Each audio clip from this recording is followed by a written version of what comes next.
Assalamualaikum warahmatullahi wabarakatuh. Perkenalkan, nama Ibu Firda Rahmi. Ibu akan menjelaskan tentang materi pertumbuhan dan perkembangan manusia, di mana manusia pada umumnya tentu akan mengalami pertumbuhan dan perkembangan, baik dia laki-laki maupun perempuan. Materi ini adalah materi SMP kelas 9 pelajaran IPA. Tujuan pembelajaran pada hari ini adalah pelajar dapat menjelaskan mengenai perbedaan pertumbuhan dan perkembangan.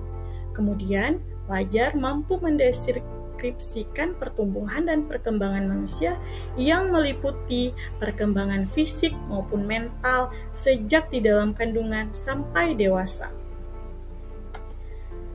di mana pengertian perbedaan antara pertumbuhan dan perkembangan sangatlah berbeda. Pertumbuhan merupakan proses bertambahnya jumlah dan ukuran sel dalam tubuh. Pada saat kita mengalami pertumbuhan, maka sel yang ada di dalam tubuh semakin bertambah banyak. Jaringan dan organ tubuh pun semakin membesar dan meningkat. Jadi pertumbuhan itu adalah tumbuh yang tidak dapat kembali ke bentuk semula. Sedangkan perkembangan adalah proses pematangan sel-sel tubuh menjadi dewasa yang disebut dengan perkembangan, dimulai dari kematangan fisik, perubahan kecakapan, emosi, pikiran, menuju kedewasaan. Jadi, perkembangan sangat berbeda dengan pertumbuhan. Pertumbuhan adalah bertambahnya volume dan jumlah sel, sedangkan perkembangan adalah menuju kedewasaan atau kematangan emosional. Selanjutnya, faktor-faktor yang mempengaruhi pertumbuhan dan perkembangan adalah yang pertama itu ada faktor genetik, di mana faktor genetik adalah faktor gen yang diturunkan oleh kedua orang tua kita. Kemudian ada faktor gizi. Faktor gizi adalah faktor nutrisi yang kita makan, yang sehari-hari kita konsumsi. Sedangkan faktor lainnya adalah faktor olahraga dan kesehatan. Dengan olahraga dan kesehatan, pertumbuhan dan perkembangan sangat dipengaruhi. Kemudian ada faktor pendidikan. Faktor pendidikan ini adalah hampir sama dengan faktor lingkungan. Dengan adanya pendidikan, kita punya ilmu tentang pertumbuhan dan perkembangan. Kemudian ada faktor hormon. Faktor hormon ini termasuk faktor internal dari dalam tubuh. Kemudian selanjutnya adalah faktor lingkungan, di mana pertumbuhan dan perkembangan sangat dipengaruhi oleh faktor lingkungan. Lingkungan agar menstimulasi setiap pertumbuhan dan perkembangan kita. Kemudian selanjutnya tahap-tahap pertumbuhan dan perkembangan manusia itu yang pertama ada tahap embrionik, kemudian ada pasca embrionik atau bayi, kemudian ada masa remaja, terus ada masa dewasa, dan yang terakhir adalah masa manula. Di mana tahap dari embrionik adalah fase di mana pertumbuhan dan perkembangan embrio pada masa kehamilan hingga kelahiran. Sedangkan pasca embrionik adalah pasca dilahirkan. Sedangkan remaja adalah sudah memasuki masa pubertas atau organ-organ reproduksi sudah berfungsi. Kemudian ada masa dewasa. Fase ini dimulai dengan terhentinya pertumbuhan fisik manusia dan kematangan organ-organ reproduksi.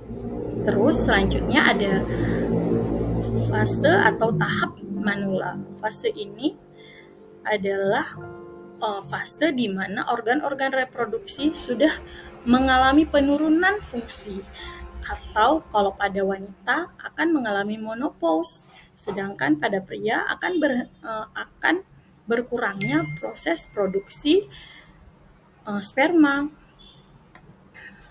Kemudian kita akan membahas tahap embrionik.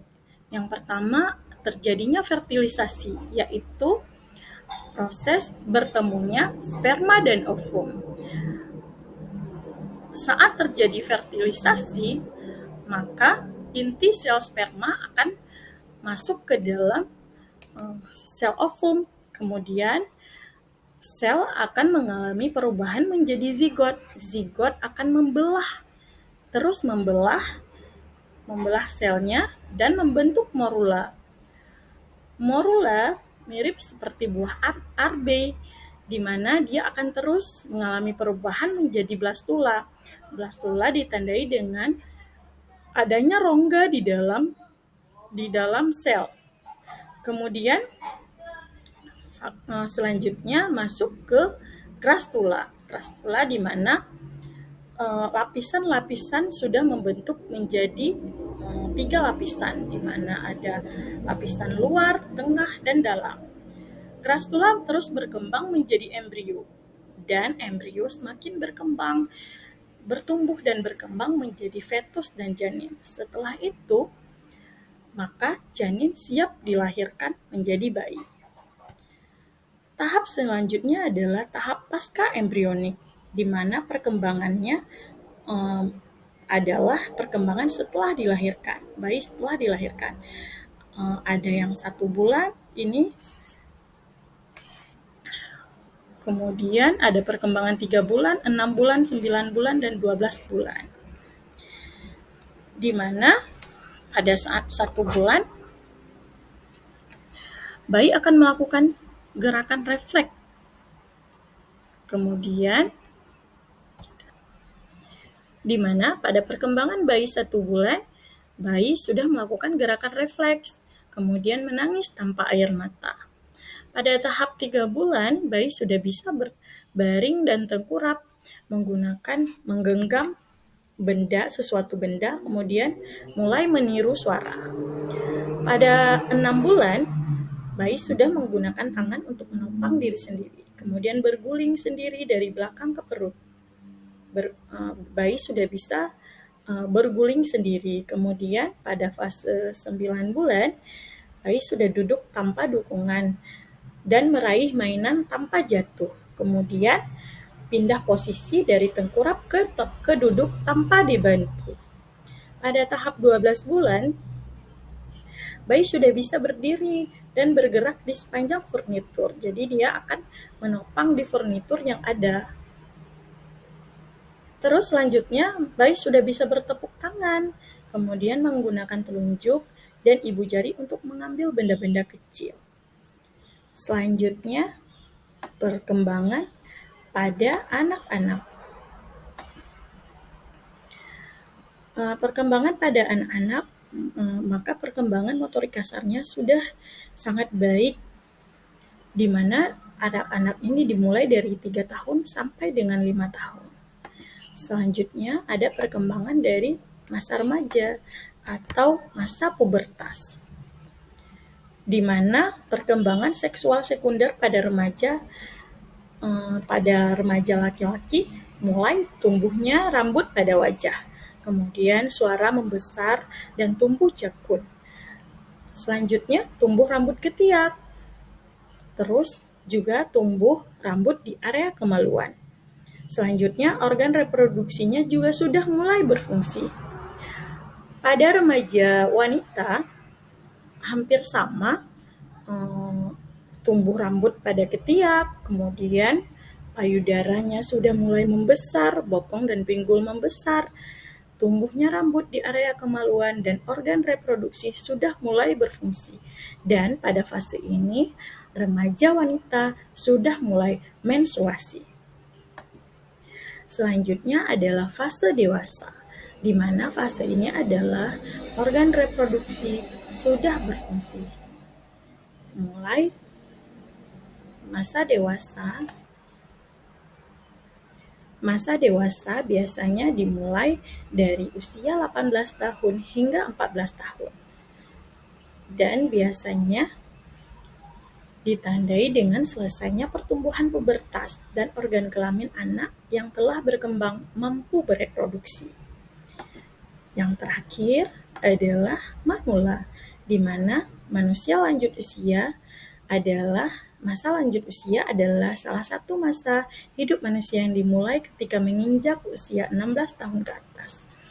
Pada masa ini, manusia mulai mengalami penurunan fungsi organ tubuh, Hal tersebut disebabkan karena sel mengalami penuaan. Pada usia 40-50 tahun, wanita mulai berhenti menstruasi dan dinamakan dengan menopause. Sedangkan pada pria, produksi sperma berkurang, akan tetapi dengan menjaga pola hidup sehat dan berolahraga, pria dan wanita tetap aktif di sepanjang waktu. Baiklah, demikian pembelajaran tentang perkembangan dan pertumbuhan pada manusia. Semoga bermanfaat. Ibu akhiri, Assalamualaikum warahmatullahi wabarakatuh.